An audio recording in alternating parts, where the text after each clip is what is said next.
This happened when I was really young. I'm talking second or third grade. It's hard for me to remember things clearly from that long ago, but this memory stands out for reasons you'll soon understand. It was a school day, and it had been raining cats and dogs all day.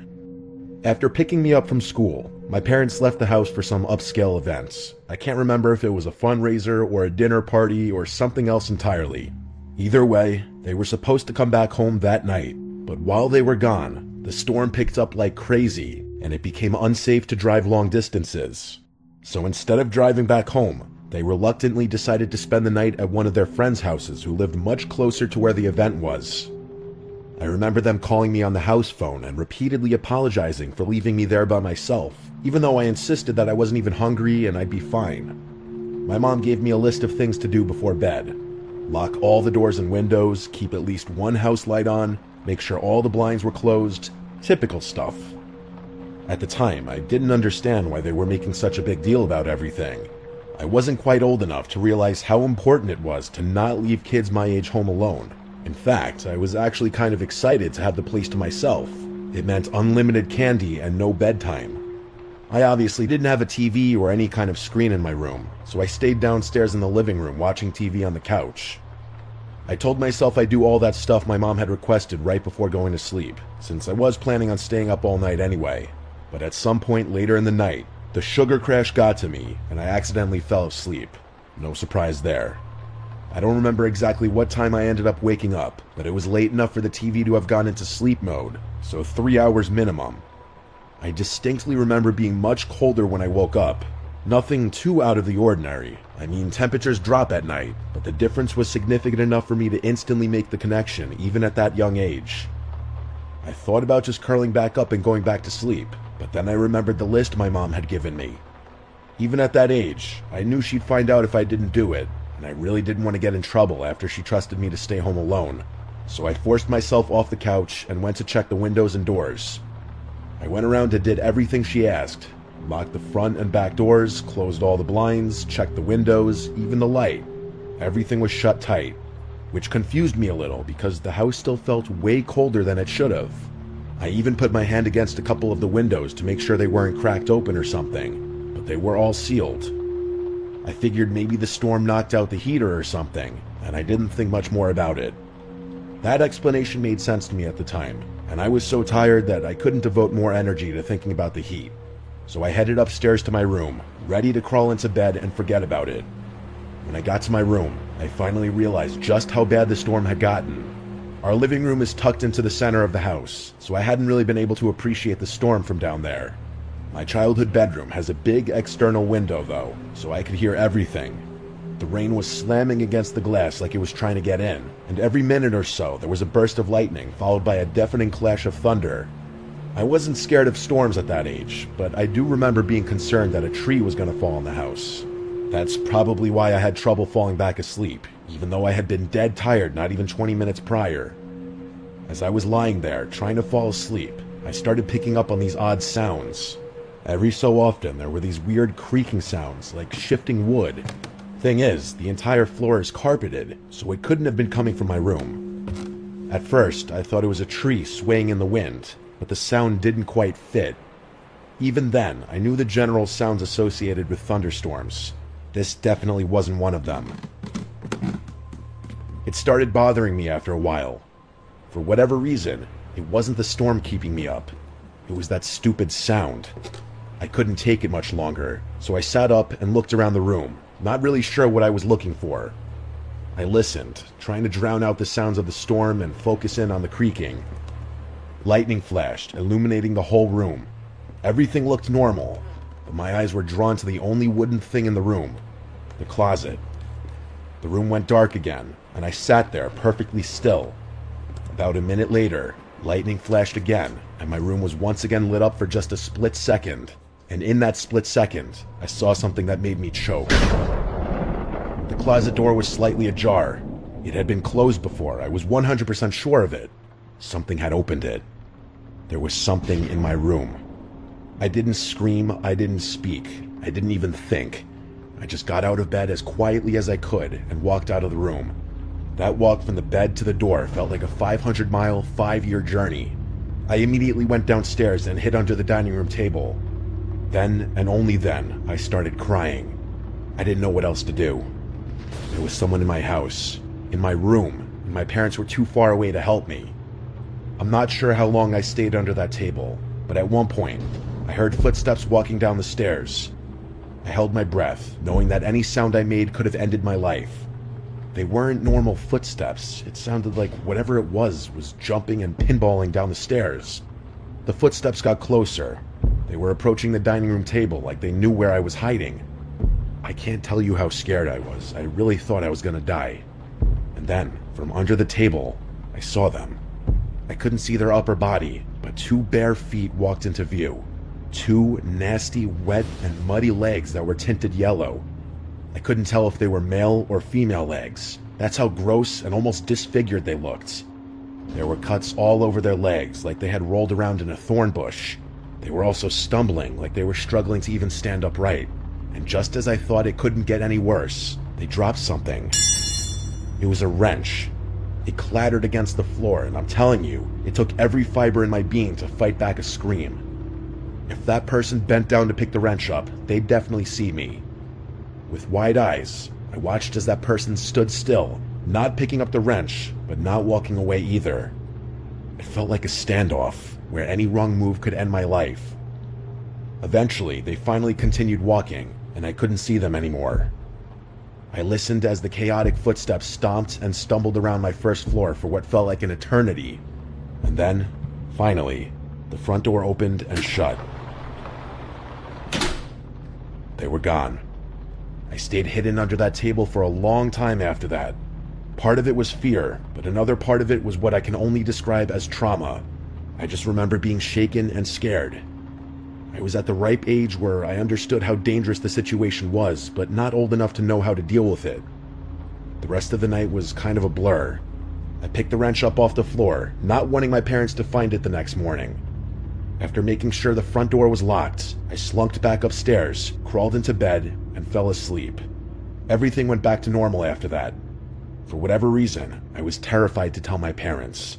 I didn't want them to find out I hadn't locked the doors and done everything they had asked me to do, so I just kept the whole thing to myself. It wasn't until several years later that I told them the story, and it actually took some convincing for them to believe me. Looking back, not telling them the moment it happened was an awful decision, since there was nothing that could have been done about it so far removed from the incident. If I'm being frank, this experience traumatized me for basically the rest of my childhood.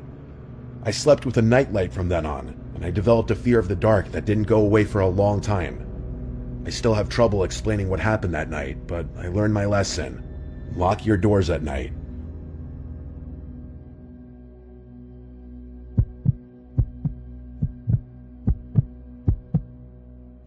This happened over the course of 3 or 4 years when I was a kid. I can't remember exactly when I got the first one, but I started having this recurring, half-lucid nightmare maybe once every couple of months. From what I can remember, here's how it would go. I'd be lying down in bed, only the view wasn't from my first-person perspective. Instead, I'd be looking down at myself from the ceiling, like I was viewing my own bedroom through a security camera feed. The out-of-body dissociation always freaked me out. I'd try to float or swim towards my body, but I was never able to move beyond swiveling my head to look around the room. I was half lucid, so I knew it was a dream, but that didn't make me any less scared. After calming myself down, I'd start noticing strange things about my bedroom. For one, the digital clock on my nightstand would always be counting in reverse. That was typically the first strange detail I'd notice. And once I noticed that, I'd start seeing other weird stuff. There were these drawings taped to random spots on the walls and dresser, like crayon drawings you'd expect from a kid my age, but I had no memory of ever making them. I wasn't the type of kid who ever drew much, so it wasn't like I had just forgotten about them. They always showed the same thing, a row of people holding hands, all smiling, with one smaller figure who I can only imagine was me. They were always standing in front of a house with a blue roof, but I can't remember much more about the drawings than that. The other detail about the dreams that still sticks out to me is an old toy train of mine that was always sitting in a different spot on my bedroom floor, which was significant because I had lost that particular toy years prior. Anyway, after analyzing my room for a bit, I'd get this unexplainable urge to look out my bedroom window. I'd glance over, and as if it were on cue, a man would appear just a few inches from the glass. He had short gray hair and what looked like a cut on his left temple. That's honestly all I can remember about his face. He would watch me sleep for a few seconds, then start clawing at the window like he was trying to open it from the outside. That's usually when I woke up. Sometimes I immediately ran to the window, and sometimes I was too terrified to even move. But I always ended up checking one way or another. I don't know what I thought I'd find. Maybe claw marks or a smudge from where his hand had been. But there was never anything there, or anyone for that matter. After the fourth time it happened, I finally told my parents. My mom told me that recurring dreams weren't that rare, especially at my age, and my dad chimed in to remind me that they were always just one room away if I ever felt scared. I nodded and acted like that helped, but it didn't. Not really. My dad could tell I was still scared, so he took me by the hand and explored the exterior of the house with me. There was no indication that anyone had been there. No footprints, no smudges on the window, nothing. Even so, that didn't calm my nerves as much as you might think. Keep in mind, this was about 1 year in, so I was having this dream roughly once every 3 months. It wasn't happening every night, not even close, but having the exact same dream 4 times definitely means something, which I knew even at that age. But after that 4th dream though, they just stopped. For a while at least. I went nearly 6 months without a single episode, and at some point, I let myself believe it was over. It all just kind of faded into the background, the way childhood fears tend to when life gets more normal. But then it came back. I have no idea what triggered it, but one random night I had the dream again. Everything was exactly the same as I remembered. The clock, the drawings, the train, everything. But there was something different about that dream that was scaring me twice as much as the earlier ones had. I couldn't figure out what it was. Everything was following the exact same chain of events. But then, as I was looking around the room, I realized what it was. My bedroom window was open. As soon as I saw that, I woke up. There was a period of maybe 5 minutes where I couldn't move, complete and utter sleep paralysis. And it wasn't a passive sleep paralysis either. My brain was screaming at me to check the window the entire time, but I couldn't drag myself out of bed no matter how much I tried.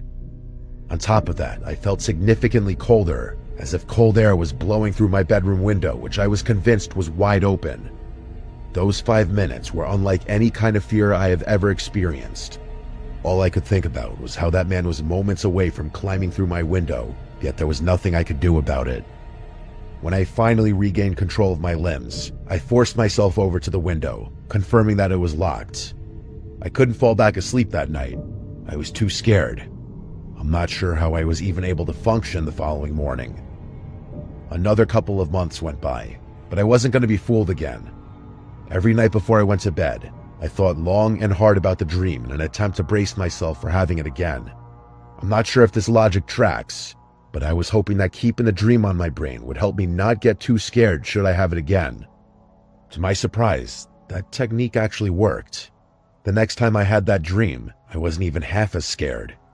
I didn't even bother checking the window after waking up. By the time I had it again, I was barely scared at all. Still, something about it lingered. Not in a scary way, but enough to make me want to bring it up to my parents again. Maybe it was the way I explained it, or maybe it was because I was slightly older. But for whatever reason, they actually paid closer attention this time. I tried to provide as much detail as possible, something I hadn't done before. As I was getting to my description of the man, my parents' demeanor shifted. Not too dramatically, but enough for me to notice. Specifically, it was right as I was telling them about the cut on his forehead. Before I could even finish, my dad cut me off and asked if I was sure about the cut. I told him I was, and he looked over at my mom like there was some unspoken detail that I wasn't aware of. I asked my parents what was going on, and they assured me that everything was fine. Not wanting to upset them, I didn't inquire further. But from that point on, I started wondering if there was more to the story. As it would turn out, A few days after that conversation, my parents sat me down and came clean. It wasn't some dramatic reveal or anything. They just said there was something they wanted to tell me. My mom did most of the talking. Apparently, when I was really little, like too young to even remember, there was a man named Brian who used to watch me sometimes. They always referred to him as Uncle Brian, but he wasn't actually family, just a close friend of my dad's from college. I guess he was around a lot when I was a baby and a toddler, especially during the times when both my parents were working full-time. But something happened. My dad didn't give details, just said that there was a falling out between them, bad enough that they completely cut ties. He said he forbade Brian from ever coming near our family again, specifically from coming near me again. That was the end of it. I asked what caused the fallout, but they wouldn't tell me. They just repeated that it had nothing to do with me and that I didn't need to worry. The only other thing they told me, and this is what gave me a sick feeling, was that Brian had a noticeable scar on his forehead from a car accident he'd been in years before I was born. They didn't connect the dots out loud, but they didn't have to. I was old enough to make the connection myself. Later that night, after my mom had gone to bed, my dad lingered in the living room with me a little longer. I could tell he wanted to say more, like he hadn't been totally satisfied with how the conversation went earlier. After a few moments of silence, he told me his theory. He said he thought the dreams were my brain's way of processing something buried really deep, some memory from when I was little, before I could even form full sentences. He mentioned how close I apparently used to be with Brian, how I'd cry when he left the house, how I always wanted him to be the one to read me to sleep. My dad said he couldn't think of any other way I'd know about the scar on Brian's forehead. I didn't know what to make of that. I had no recollection of this Brian person whatsoever. Even now, I still can't recall a single memory with him in it. I had no choice but to move on with my life, though, recurring dream or not. Another handful of months passed. I'm doing my best to describe the timeline as accurately as possible, but it's hard to remember exactly how much time passed in between each dream. That said, the frequency decreased after talking to my parents. I had the dream only once or maybe twice within the next year, but things took a very dark turn sometime in year 4. One night after waking up from the dream, I glanced over at my window, just out of habit, and this time, I actually saw something move.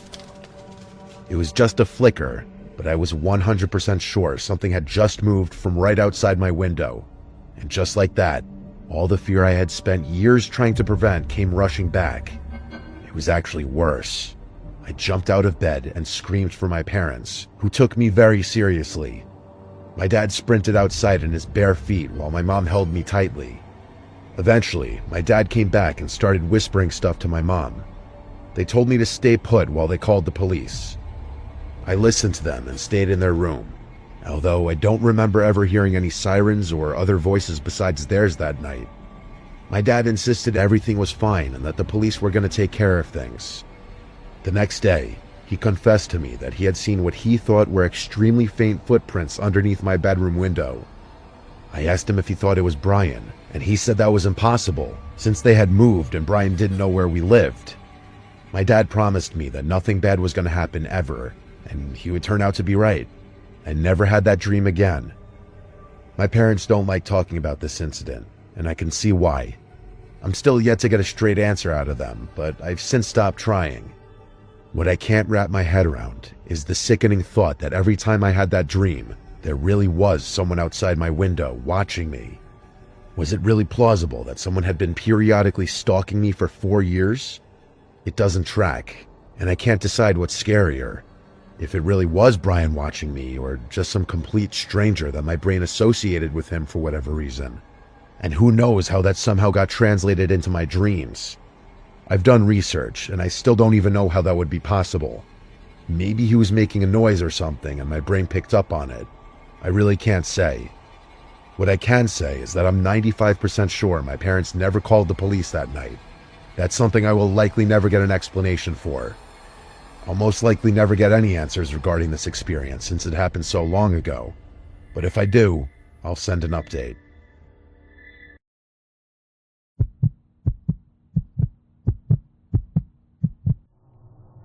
This happened a couple of years ago, right before school ended. It was the last day of 8th grade. It was exactly what you'd expect on the final day of middle school. Excitement and bittersweet goodbyes. Everyone was running around, scribbling signatures and cheesy messages in each other's yearbooks. My middle school was huge, easily over 1,000 students, so to keep things manageable, the teachers collected our yearbooks and passed them around to different classrooms, making sure everyone who wanted to got a chance to sign. I'm sure you could see how that could create problems. Anyone who wanted to could write whatever they wanted in anyone's yearbook. The teachers tried their best to prevent things from getting out of hand, but I knew a few kids who wrote some mean messages to people they didn't like. At the end of the day, when I got my yearbook back, I flipped through the pages eagerly, reading all the goofy notes from my friends. But as I scanned the pages, something caught my eye. There was a signature below the face of someone I had never seen before. His name was Samuel Robinson III, a name I'm going to remember for as long as I live. The message he wrote was short, simple, and honestly a bit unsettling. It read, "Hags, I'll be seeing you again." I stared at the page, confused out of my mind. I'd never even spoken a single word to this Samuel kid. It wasn't like there was anything I could do about it, though. The school year was over, so I couldn't see him even if I wanted to. I just chalked it up to some weird kid being weird, or maybe an honest mistake. Either way, I stopped thinking about it. A few hours passed, and before I knew it, I was at home hosting a sleepover in my basement with my best friends Kevin, David, and Kieran. The four of us ate Doritos and played Call of Duty all night. My parents' bedroom was 3 floors above us, so we didn't have to worry much about keeping the noise down. We were messing around on my dad's rowing machine sometime just before 2 when we heard a sharp knock at the storm door. The sound instantly silenced us. Who the hell would knock on the storm door? It must have been someone who either didn't want to wake my parents up, or knew we were down there, or both. It didn't make sense. The person kept knocking in the same rhythmic pattern. I could tell Kieran was about to say something, and I couldn't stop him in time. In a loud and assertive voice, he asked who was there. I wanted to knock him out. He had basically broadcasted to whoever was out there that we were down there. My basement doesn't have any external windows, so it was unlikely that they had known we were down there, but now they did. After a long pause and no more knocking, a muffled voice answered back. He said, "Come around to the back door," in a high-pitched voice that genuinely sounded cheerful, like he was a friend of ours trying to join the sleepover. It was definitely a teenager's voice too, and it didn't sound like someone who was pretending to raise their voice either. I was pretty scared, I can't lie. My friends were seemingly unfazed though, like they thought it was somehow exciting that some random kid was outside my house. They insisted that I at least check it out, and even though I didn't want to, they pressured me into it. We crept upstairs, careful not to make too much noise. I approached the back door slowly, trying to ignore the pounding in my chest. Through the narrow glass pane beside it, I could see a shadowy figure standing under the dim light. I got a little closer, and his face came into view. My jaw nearly hit the floor when I realized who it was. It was him. It was that kid Samuel Robinson III who had signed my yearbook. My friends went to go open the door, God knows why, but I stopped them, saying I knew who it was. I explained to them what had happened, and that changed their mood a bit. Keep in mind, Sam was still standing outside while we were talking, and he could definitely see in at us. He must have noticed how freaked out I was, because he started motioning to the side of the house like he wanted me to go over to the window. You might be wondering why none of us were taking the situation more seriously. I honestly think it was because it wasn't like some older, strange man was harassing us. It was a kid from our own school. Still, I wasn't opening the door for him. Instead, I went over to my kitchen window and cracked it open just a tiny bit. My friends followed me and stood a little off to the side. He walked over to the window and I asked him what he wanted, telling him I recognized him from our yearbook. He said, "Oh, so you got my message," and introduced himself as Sam. Then he went on to say he always watched me from afar and that we could have been good friends. I agreed with him just so that I wouldn't piss him off, but there was 0% chance I would have been friends with this kid given any circumstances. I didn't want to press him right away, but I had to know, so I asked him how he knew where I lived. He didn't respond, and I didn't know what to say. Before I could de-escalate the situation, David called him a creepy stalker and told him to piss off. Sam's smile disappeared. He tilted his head like he didn't understand what David had just said. Then, just as quickly, his expression twisted into something I can only describe as hatred. He went from passive and honestly kind of friendly to aggressive and angry. He started screaming things at me, how he hated my friends and thought we should all die, how my ex hated me and random stuff he had no right knowing. He reached toward the window and tried to force it open, but I jammed it shut and locked it. He started snarling at the window and banging on it like an animal. He was 2 seconds away from shattering it, I'm telling you. We must have caused quite the commotion because my parents came rushing down the stairs, demanding to know why we had woken them up. That's when Sam ran away. I told my parents what happened as quickly as I could, and my dad raced outside in his underwear. He came back a few minutes later, saying he had no idea where the kid went. I'm not sure why, but my parents didn't call the police. They just told us to go back to sleep and they'd deal with the school the following morning, just to give the kid the benefit of the doubt. The next morning, they contacted the school. That's when we learned the disturbing truth. Sam had been expelled a few weeks before the year finished, and he shouldn't have ever been at the school on the last day. Apparently, the yearbooks were printed before his expulsion, which explained why his picture was still included. That meant he had snuck into the school somehow just to write me that message, which freaked me out beyond belief. Despite working with the school to find out more, nobody could track Sam down. It was like he and his parents didn't exist. The whole thing was a pretty big deal, but the school did what they could to keep things under wraps. To this day, I still have no idea how he knew where I lived. That's what freaks me out the most. The running theory is that he was a mentally challenged and troubled young boy who took a strange liking to me for whatever reason, and then he stalked me for who knows how long.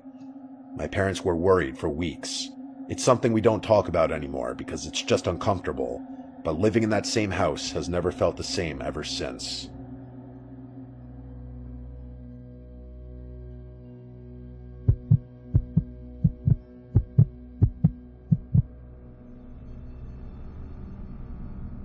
This happened a decent while ago, back when I was 22. Enough years passed to the point where I feel safe talking about it. I was fresh out of college with a desirable job and minimal expenses since I was living in my childhood home with my parents. Imagine that, racking up considerable savings without having to worry about food or a place to sleep, and all the while having full access to the room I grew up in, my car, and all my hometown comforts. It's safe to say I was living in pure bliss. Believe me, I knew how lucky I was to have parents who allowed me to stay at home and rent-free. I know a lot of people don't have that option, so it's something I never took for granted, but not everything was as stress-free as you might think. What I'm about to tell you happened not even 1 month into my time back at home. I've never been what people my age like to call a party girl. I don't drink excessive amounts of alcohol, I don't spend every ounce of my free time at clubs, and I definitely don't allow men to dictate my life in any way. That's just how I was raised. My father is the most important man in my life, and hookup culture disgusts me. Because of all that, my life is pretty routine. Wake up, satisfy my caffeine addiction, go to work, go to the gym, read a bit of my book at home, mess around on my phone, and go to sleep. Weekends are for hiking, mini road trips, board games, and whatever else I decide I want to spend my time doing. But one random weekend, my closest friend from college, Lindsay, invited me and our other 2 friends, Sabrina and Thea, to spend a few days at her family's beach house. I'd never been, but from the way Lindsay talked about it, the place sounded like a dream. Quiet, tucked away from the touristy chaos on its own private beach, and just a short walk from the water. To put it bluntly, Lindsay's family is loaded. I think both her parents were neurosurgeons, so I had a feeling her beach house would be insane, and I was far from disappointed. When I first laid eyes on it, I was awestruck. Look, I'm no architect, but I know a modern-style house when I see one, and Lindsay's must have been ultra-modern because it looked more like a covert military safe house than a personal home. I'd love to show you guys pictures of it, believe me, I've got plenty, but out of respect for Lindsay's family, I think that would be in really poor taste, even if what I'm about to tell you didn't happen. The 4 of us unloaded our stuff and decided where we'd be sleeping. Lindsay obviously had enough individual bedrooms for all of us to occupy, but what would be the fun in that? Instead, the 4 of us stayed in the same room, one of the kids' bedrooms that had 2 sets of bunk beds and its own attached bathroom. We'd been staying there 3 nights, which, in my opinion, is the perfect amount of time to spend coupled up with anyone other than your family. I tend to be relatively irritable, so anyone who's not clean or polite tends to tick me off pretty easily. Not that any of my friends are, but you know how it is. I know I told you about my relatively boring lifestyle already, but if there was a time to drink, it was that weekend with my friends. So I definitely planned on letting loose a little more than I ordinarily would. We wanted to keep the first night pretty chill though, so we walked down to the private beach connected to the house and sat in the sand, stargazing. The 4 of us were drinking White Claws and listening to house music on Sabrina's speaker when we noticed something in the distance. It was this faint, flickering light emanating from somewhere further down the shore. The 4 of us quieted down a bit and watched the light flicker on and off. The sight was kind of hypnotic, as eerie as it was. After a while, it became clear that the light was swinging back and forth, like a handheld flashlight someone was walking with. And soon after, we realized that's just what it was. It looked like 3 or 4 people casually walking in our direction, not running or stumbling or moving strangely, but strolling at a leisurely pace. As they got closer, we started hearing the sound of laughter, which caused all of us to relax a bit. Considering how late it was most likely just a group of teenagers or even people our age. They must have noticed us because at some point, one of them yelled out hi in a friendly voice. It was a guy's voice, and he sounded around our age. Thea yelled back, and we made some small talk while they made their way over to us. As they approached, we could see that it was a group of 3 guys who looked maybe a year or 2 older than we were. They all had that typical beach boy look, which I could tell right away my friends were digging, especially Thea. She's a bit crazy when it comes to guys, so I can't say I was too surprised. She knows how I feel about her lifestyle, so it's not like I'm saying anything crazy. To be fair, she is drop-dead gorgeous, and I've never seen a guy not take a liking to her. The guys sat down with their beers, and the 7 of us continued drinking. It was actually a really great time. The guys weren't overtly flirtatious, but they weren't boring either. Fast forward an hour and several drinks later, and they ultimately invited us back to their place. Personally, I was exhausted and was leaning towards going to sleep, but I could tell all 3 of my friends wanted to continue hanging out with the boys, especially Thea, of course. I decided not to spoil everyone's fun and called it a night for myself, telling my friends to go on without me. There were only 3 guys after all, and I had no intention of hooking up with anyone that night. I walked back towards Lindsay's house while the 6 of them walked along the beach, presumably towards wherever the guys were staying. I washed up and went to bed. Sometime after 3 in the morning, I woke up to a FaceTime call from Lindsay, which was confusing since she should have either been home by then or asleep next to one of the guys. I answered her in a groggy voice, and what she said woke me up instantly. She basically screamed into the phone that Thea and Sabrina had been kidnapped and I needed to get her car immediately. Her words were like a bucket of ice-cold water being splashed across my face. I've never felt a more intense sense of fear and adrenaline. I didn't waste a second. My hands were literally shaking as I quickly threw on some clothes and sprinted down the stairs. I asked her why she had called me instead of the police, and she reassured me that she already had. She told me to stay on the line as she walked me through it. With her instruction, I managed to open the driveway gate, find her car keys, and speed out of there in a matter of minutes. She told me they were about 10 houses down the beach to the left, so that's where I started driving. She described the car and told me what direction it had gone in, and I slammed on the gas to try and catch up.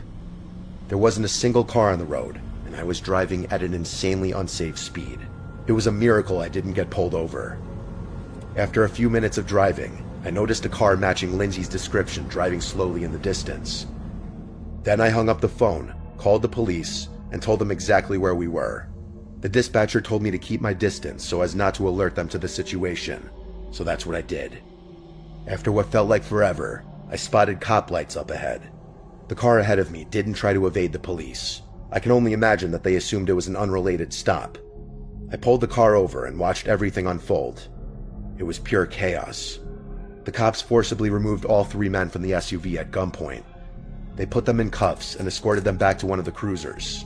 Then, one of the officers walked over to the trunk of the car and pulled it open to reveal both Thea and Sabrina, bound, and from the looks of it, pretty badly bruised. As horrifying as the whole experience was, it was nothing compared to the sequence of events told from their perspective. All three of them were comfortable with me writing this, by the way. We're still close in contact, so I obviously asked them. But none of them wanted to write it themselves, and for good reason. To keep things short, after I went to bed, they all continued drinking. Lindsay is the only one who remembers things clearly, since she was trying to be at least a little responsible given it was her family's house we were staying in. At some point, the guys Thea and Sabrina were with suggested they all go to bed. So the four of them split off while Lindsay told the third guy she was going home. He was really upset about that, which Lindsay initially thought was because he wanted to get with her. She told him she would have been down but had to watch her house, and he got angry. They yelled at each other for a bit, and he ended up telling Lindsay to get the hell out of his house and never come back, which she was more than happy doing. Halfway home though, she realized she had forgotten her purse, so she went back to get it. That's when she saw the guys throwing Thea and Sabrina into the back of the car before driving off. She called the police, then me, and that was that. Thea's parents are both lawyers, and they jumped through dozens of hoops to do two things: keep the event as far away from the public sphere as possible, and make sure those guys got maximum prison sentences. They accomplished both. Turns out the house they were staying in didn't even belong to them. It was owned by some random old couple who were on vacation in a different country. That, plus the slew of other crimes they were charged with, put them away for a long time. Although I still think there's no sentence long enough that can properly compensate for what they did. As much as I hate admitting it, this traumatized me for years. I couldn't do beaches, late nights, or talking to strangers, no matter how harmless they seemed, or how safe a situation felt. I became antisocial and drifted away from the girls for a little, but luckily that's since changed. I can't even begin to imagine how this incident affected Thea and Sabrina. Part of me feels like not remembering anything is a blessing in disguise. I think the craziest part about the whole thing is the fact that had I not gone home, I might not have been able to reach Lindsay's car in time. And had it not been for that, the police may have never found those guys' car.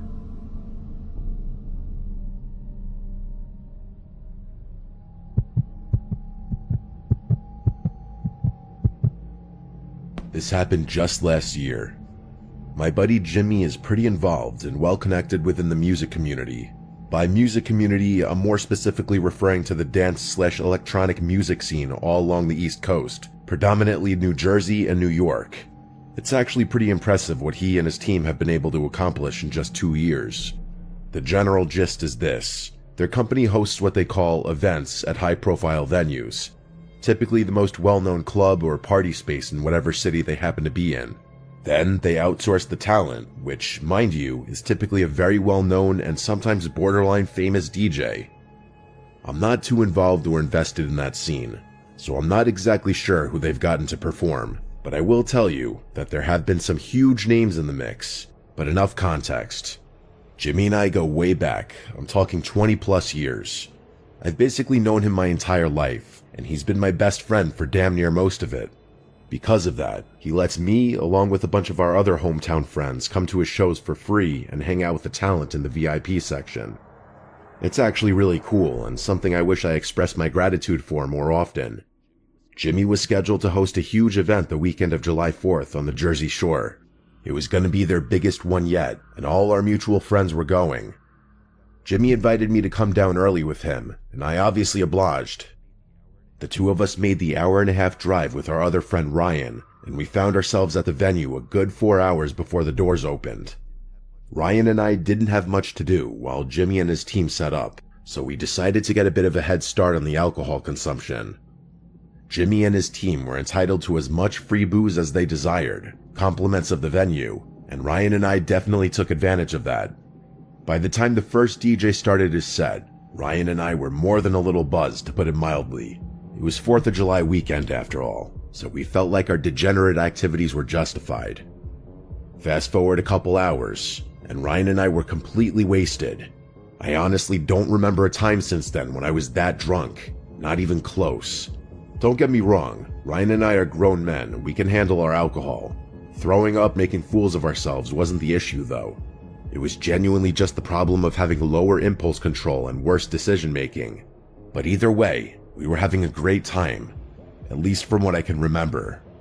The event was winding down, and it was getting to that point in the night where you either figured out how you were getting home or who you were going home with, or both.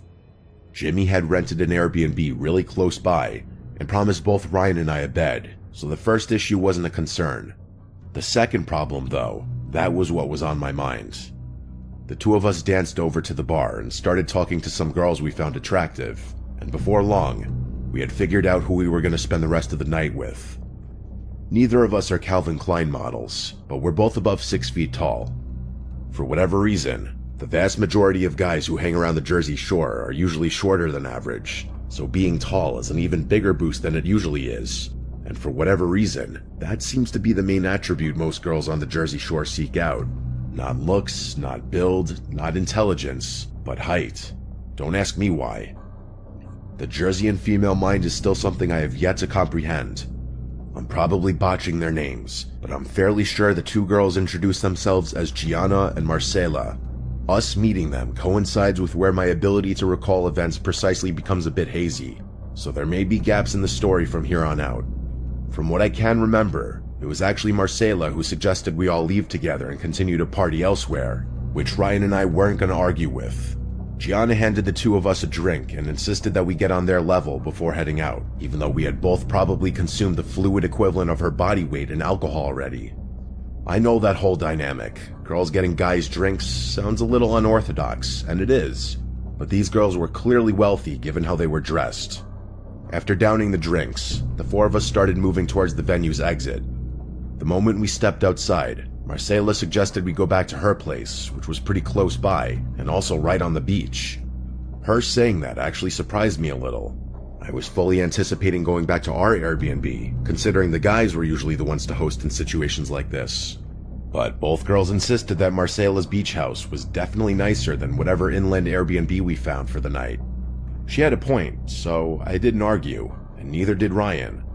We walked along the beach, talking the whole time.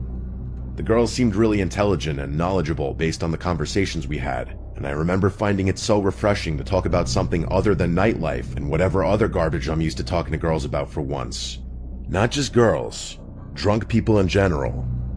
At one point, I actually felt kind of embarrassed for being so drunk because I felt like I couldn't articulate myself well enough and looked like an idiot. That's when I realized I actually was feeling drunker than I had been 15 minutes earlier. But it wasn't a drunk I was used to feeling. I felt like my body was melting under my weight, as if I were going to collapse uncontrollably any second. My legs felt flimsy, almost like cardboard, if that makes any sense. Moving my limbs, mouth, and even my eyes became increasingly more difficult, and there was a moment where my extremities started feeling a little numb. But then, just as quickly as the feeling arose, it passed, back to normal drunkenness, at least for the time being. Just then, we arrived at the beach house. It was insane. I'm probably exaggerating because I was so drunk, but it looked like what I imagined a professional athlete's beach house to look like. We went inside, and after taking our shoes off, found ourselves in what I'm guessing was a living room. I say guessing because the level of opulence in there was just so foreign to anything I'm used to. It was decorative, but somehow minimalistic. Even those descriptions are opposite. There were honest-to-God sculptures on pedestals in there, but it didn't feel cluttered or overly showy, and everything on display seemed to blend right into the walls like they were just extensions of the room. I wish I had the wherewithal to take a picture, but again, my mind was elsewhere. Evidently, so was Ryan's, because not 15 minutes after stepping foot in the house, he and Marcela had disappeared somewhere in that maze of a house, which left me alone with Gianna. She leaned in to kiss me, and that's the last thing I remember before blacking out. Not her kissing me, but leaning in to kiss me. That's where everything cuts off. I don't remember feeling woozy again or drinking more or doing anything else, but there's a huge gap in my memory that spans several hours and will not come back no matter what I try. And the thing is, I know I didn't pass out because there are texts on my phone sent from me proving I was still conscious. There's digital proof that I was sentient, but I don't remember one bit of it. And before you say I just simply blacked out from alcohol, this was different.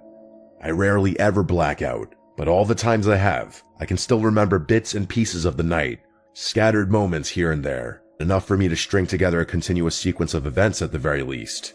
Keep in mind, those were also all times where I was drunker than I was that night, so that's another reason I think a generic blackout isn't a reasonable explanation for what happened. Plus, Ryan experienced the exact same thing at essentially the exact same time, which is way too specific to be coincidental. Here's the next thing I remember. Waking up with the sun directly overhead in a random set of bushes over an hour away from where the event was. Something I didn't know yet because my phone wasn't in my pocket. In fact, nothing was in my pocket at all.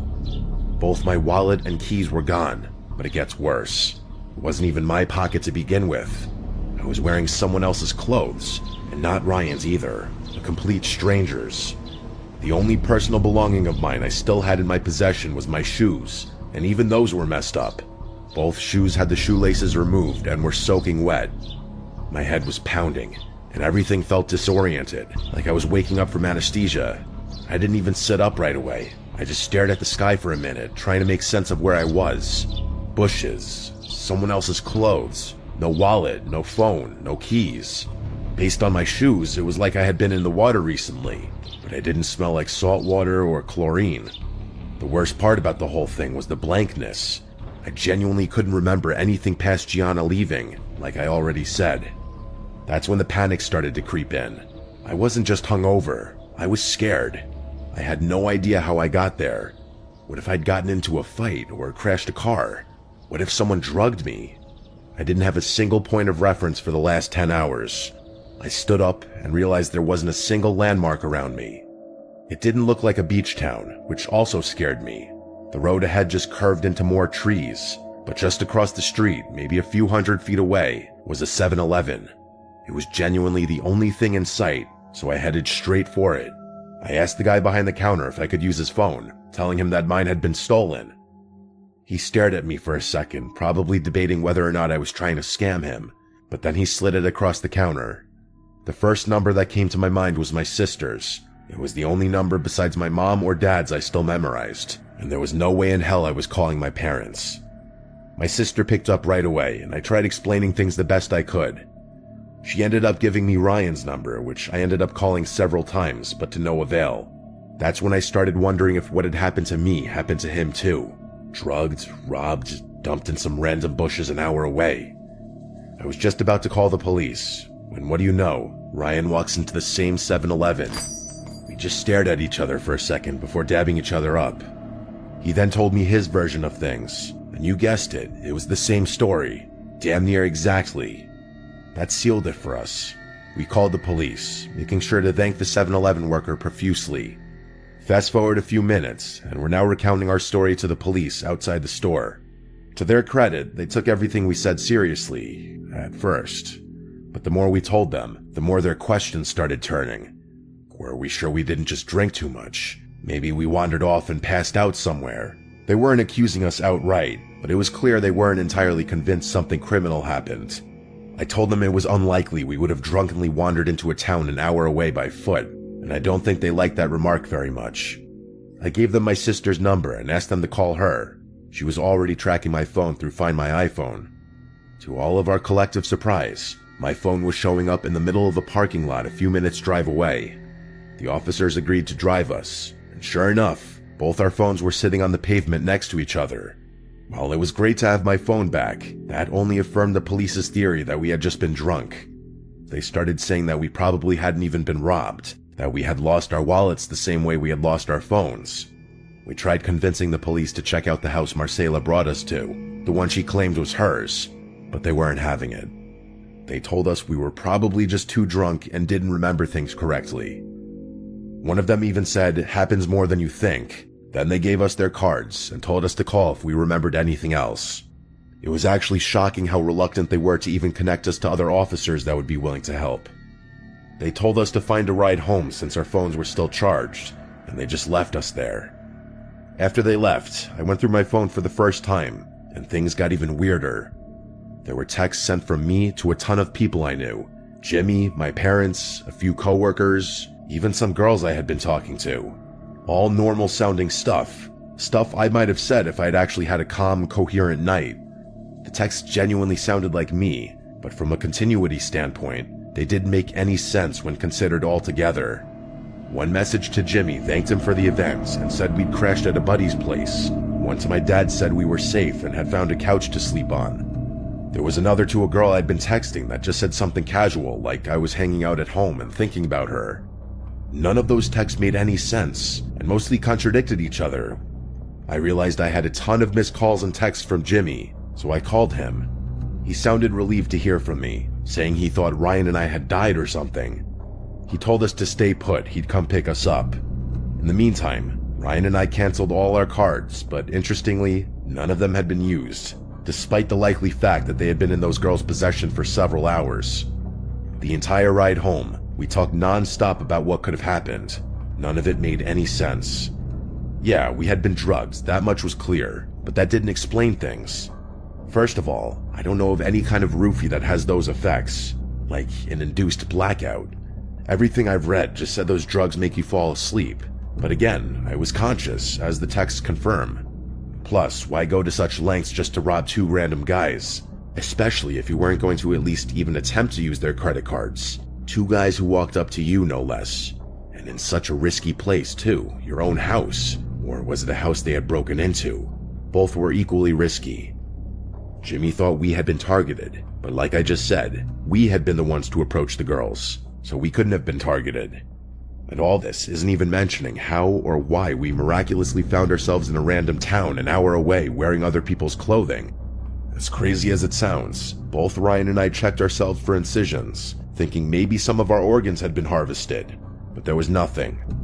Jimmy suggested that maybe they had just given us some exotic drugs, which I guess makes sense, but someone had driven us to that town, and someone other than those girls had switched clothes with us. We never got an answer, but it's not like we just forgot about the whole thing. Ryan and I ended up driving all the way back to the shore just to go looking for that house. We tried our best to retrace our steps, knowing that if we just walked along the boardwalk, we'd eventually find the house, since it was on the beach. And we actually did find it. The two of us walked up the walkway and rang the doorbell. An older man opened the door, asking us what we wanted. I did the talking. Not wanting to reveal too much or potentially incriminate myself, I simply asked him if a girl named Marcela lived here, or if he had a daughter or granddaughter around our age. He gave me a hard no, and I made up some BS story that there was a girl who lied about owning this house, which he actually found pretty funny. And that was that. I would be lying if I said I didn't walk away from that house with a sick, unsettling feeling in my stomach. I can't even describe it as fear, just a sickening discomfort, like something truly awful had happened to me and my friend that night, and I'd never get to the bottom of it. For a long time after that, I was convinced those girls had been involved in something much, much bigger that neither me nor Ryan could even conceive. That maybe they had been planning to kidnap or kill us, and decided not to go through with it at the last second for whatever reason. I know I'll never have an update, but if something else happens, I'll definitely send something.